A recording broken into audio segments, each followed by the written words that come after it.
होईल, तुला आरोग्य मिळेल आणि तुला वय मात्र 25 वर्षे मिळेल. मग माणसाने विचार केला की ठीक आहे, सगळं ऐश्वर्य आहे, आरोग्य आहे आणि 25 वर्ष तर खूप झाले. आणि माणूस 25 वर्ष आनंदाने जगला. आणि मग त्याच्यानंतर त्याला असं वाटायला की माझं आरोग्यही चांगलं आहे, सगळी संपत्ती आहे, सगळंच तर आहे, आणखीन आपलं आयुष्य पाहिजे. आणि पुन्हा तो देवाकडे गेला म्हणे आणि मग देवाला म्हणाला की देवा मला आणखीन आयुष्य पाहिजे. देव म्हणाला मी सगळी वाटणी करून टाकली, बघ तो जो बैल आहे ना त्या बैलाला मी देऊन टाकलेला आहे आणि मग तो खूप कष्ट करतो आहे आणि जर त्याला वाटलं की आयुष्य जास्त नको तरी जर तुला दिलं तर घे. आणि मग माणूस बैलाकडे गेला आणि बैलाला सांगितलं की मला आयुष्य पाहिजे, कारण माझ्याकडे एवढा आयुष्य आराम संपत्ती सगळंच आहे, पण आता माझं आयुष्य संपलेलं आहे.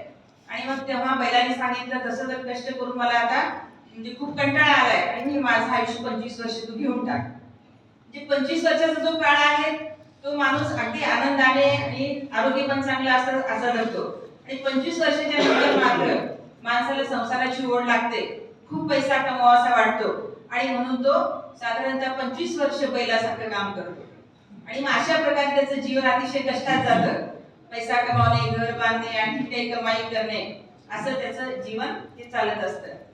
पण आता इथून जो काळ आहे कष्ट इथून कमी आहे, कारण दररोज सकाळी उठल्यापासून 8 वाजेपर्यंत मला उशीर होईल, माझी गाडी जाईल, माझा डबा बांधून मला डबा होईल की नाही, मला पण जायचं.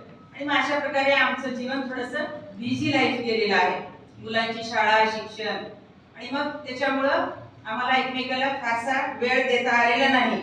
आणि इथूनचा जो काळ आहे हा काळ आता सरांना कुटुंबासाठी देता येईल, इथून त्यांना चांगल्या प्रकारे स्वतःसाठी देता येईल. आणि म्हणून मी आमच्या सरांना सेवानिवृत्तीच्या शुभेच्छा पण देते.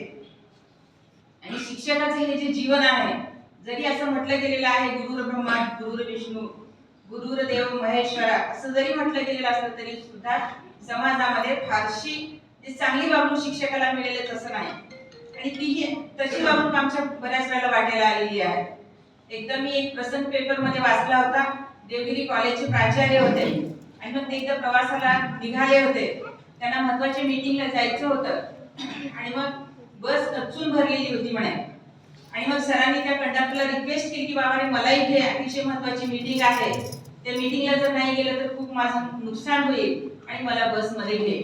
त्यावेळेला तो कंडक्टर म्हणाला त्यांना ढकलून टाकून, चल नाही जागा नाही येतात मागच्या गाडीला या.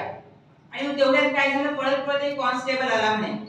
आणि तो कॉन्स्टेबल आला, त्याला पाहून त्या कंडक्टरनी काय केलं, साहेब तुम्हाला यायचंय का, या. सरांनी सांगितलं कंडक्टरला मी देवगिरी कॉलेजचा प्राचार्य आहे, मला मीटिंग आहे. पण तो जो बस कंडक्टर आहे तो मात्र सरांना बसमध्ये घेतला नाही आणि लागलीच त्या कॉन्स्टेबलला मात्र त्यांनी आत घेतलं. म्हणजे शिक्षकाला अशा प्रकारची वागणूक बरेच जण देतात. आणि आम्हाला बऱ्याच वेळा डीवायडी ऑफिसला जावं लागलं, कोर्टामध्ये जावं लागलं. आणि मग त्यावेळेला आम्हाला बऱ्याच तिथले जे काही कर्मचारी आहेत आणि त्यांनी अशा प्रकारची वागणूक दिली आणि ह्या सगळ्या खटापटीतून अशा प्रकारे ते सगळे दिवस निघून गेले. आणि मग आता हा सेवापूर्तीचा सोहळा आलेला आहे. आणि मग हा जो सोहळा इथे या ठिकाणी संपन्न होतो आहे यासाठी कारणीभूत आहेत आमच्या सरांचे आई वडील. सरांचे वडील हे मुख्याध्यापक होते आणि मग ते अतिशय रॉयल स्वभावाचे होते आणि मग अतिशय मोकळ्या मनाचा हा माणूस होता. आणि मग त्यांचे संस्कार आमच्या सरांवरती झालेले आहेत. आणि मग त्याचबरोबर आमच्या ज्या सासूबाई आहेत अतिशय निश्चयी, करारी आणि कर्तबगार अशी आमच्या सासूबाई आहेत. आणि मग त्यांचे पण चांगले संस्कार, शिस्त त्यांनी घराला लावली. आणि मग त्यांनी त्यांच्या स्वतःच्या किमतीवर जवळपास 40-45 एकर शेताची त्यांनी कमाई केलेली आहे. एवढ्या कर्तबगार आमच्या सरांच्या आई आहेत. आणि आता वयाची 85 वर्ष ओलांडलेली आहेत. आता सध्या अंथरुणाला घेऊन आहेत म्हणून त्या कार्यक्रमाला येऊ शकल्या नाही, पण तरी सुद्धा त्यांचा स्वभाव आता सुद्धा अतिशय करारी आणि निश्चयी आहे. आणि त्यांच्यामुळे सगळ्या पूर्ण घराला शिस्त लागली. म्हणून सरांचे मोठे भाऊ हायस्कूल टीचर होते, ते रिटायर झालेले आहेत, काही कारणामुळे ते पण येऊ शकले नाहीत. आणि त्याच्यानंतर सरांचे लहान भाऊ कर्नाटक गव्हर्नमेंटचे असिस्टंट डायरेक्टर आहेत हॉर्टिकल्चरचे. आणि मग अशा प्रकारे सगळ्या घराला शिस्तीत आमच्या सासू सासऱ्यांनी ठेवलं. आणि त्याच्यामुळं हा जो सोहळा आहे हा सोहळा या ठिकाणी साजरा करण्याचं भाग्य आम्हाला मिळालेलं आहे. त्यानंतर आमचं लग्न झालं 1998 ला, 97 ला. आणि 98 ला आमच्या संसार विधीवर एक फुल उमललं आणि त्याचं नाव आहे रुद्रेश. आणि मग सर हे निर्व्यसनी आहेत, त्यांना कसलंच व्यसन नाही, फार फार तर चहाचं व्यसन आहे, चहा जास्त घेतात. आणि मग सर म्हणजे वडील निर्व्यसनी असल्यामुळं आणि माझी दोन्ही मुलं सुद्धा म्हणजे व्यसनाच्या आहारी अजूनपर्यंत गेलेली नाही. मोठा मुलगा आयसर कॉलेज कलकत्त्याला शिकला आणि मग त्या ठिकाणचं वातावरण मी त्याला सोडायला गेलो होतो आणि दोघं पण तिथलं वातावरण पाहून मला म्हणजे खूप भीती वाटत होती की मग मुलगा इथं कसं राहील. आणि मग जास्त नॉनव्हेजचे पदार्थ त्या ठिकाणी खायला होते आणि सिनियर कॉलेजच्या मुला मुलींचं वागणं हे पाहून मला मनामध्ये खूप भीती वाटत होती की आता आपण एवढ्या इनोसेंट मुलाला इथं सोडतोय खरं, पण परत येताना तो कसा येईल सांगता येत नाही. मुलांना बाहेर शिकवणं म्हणजे आजकाल जुगार खेळण्यासारखं आहे. आणि मग छोटा मुलगा पण हा NIT सुरतला लागलेला होता आणि हे पण नॅशनल कॉलेज असल्यामुळे ह्या ठिकाणी पण असं वातावरण मोकळं, त्याच्यामुळे मनामध्ये खूप भीती वाटत होती.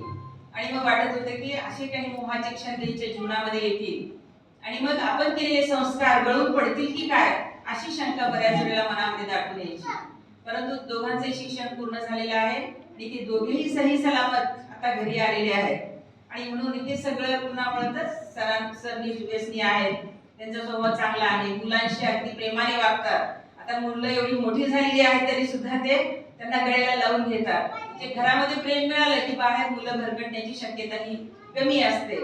आणि म्हणून त्यासाठी मी सरांना त्याबद्दल धन्यवाद देते, कारण ते जर समजा काही व्यसन केले असते तर आपल्याला नैतिक अधिकार पोहोचत नाही मुलांना तुम्ही हे करू नका ते करू नका म्हणण्याचं.